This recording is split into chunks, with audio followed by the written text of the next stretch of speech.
Look, as I've suggested earlier tonight, the Liberals had Morrison in Canberra, and look where that took them, to a humiliating defeat against a Labor Party that was only wanted by 32% of the electorate. New South Wales have their equivalent in Matt Kean. Of course, he has media support. The media are dominated by the lefties. That doesn't work in the electorate. David Elliott is the villain. If the Liberal Party had 10 David Elliots, or even 5, I can assure you the Labor Party would be on the back foot. Successful politics is about identifying the point of difference. David Elliott's been a man of the world. He's worked in business. He's been in the army. He's served in the army. He's a straight shooter. Matthew Kean, CV relatively vacant, nice bloke, but the mind mirrors the CV, vacant. Policies which bear no relationship to liberalism.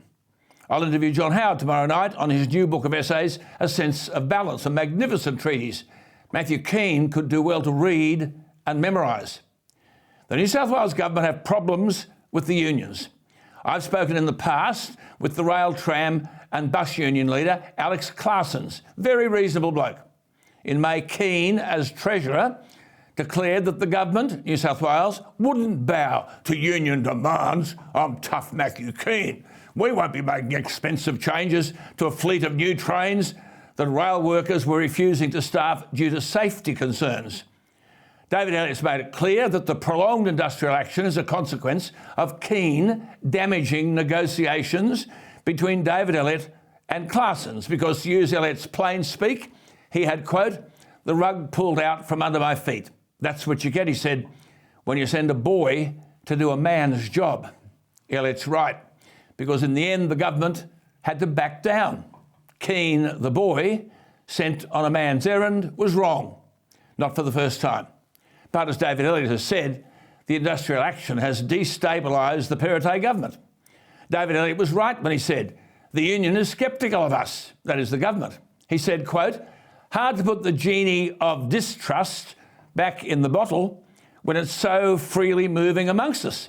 It's very hard for me to look the unions in the eye and expect them to believe me after I had the rug pulled out from under my feet last time. As David Elliott said, it's already cost us millions of dollars in lost productivity. I think I still have some trust with the union, but unfortunately, the government doesn't. Well, remember two things. Elliott's 100% correct. But when the names came up for the deputy leadership of the party, Perrottet, the Premier, supported Kean over Elliott because he was frightened of the factional strength of Kean leading the Liberal Party to certain defeat next March. Read John Howard's book. Morrison wanted every portfolio. Kean has energy, treasury and the deputy leadership. Morrison's fate has been sealed. It's only months, mark my words, until Kean will cause a similar fate to overtake the Perrottet government.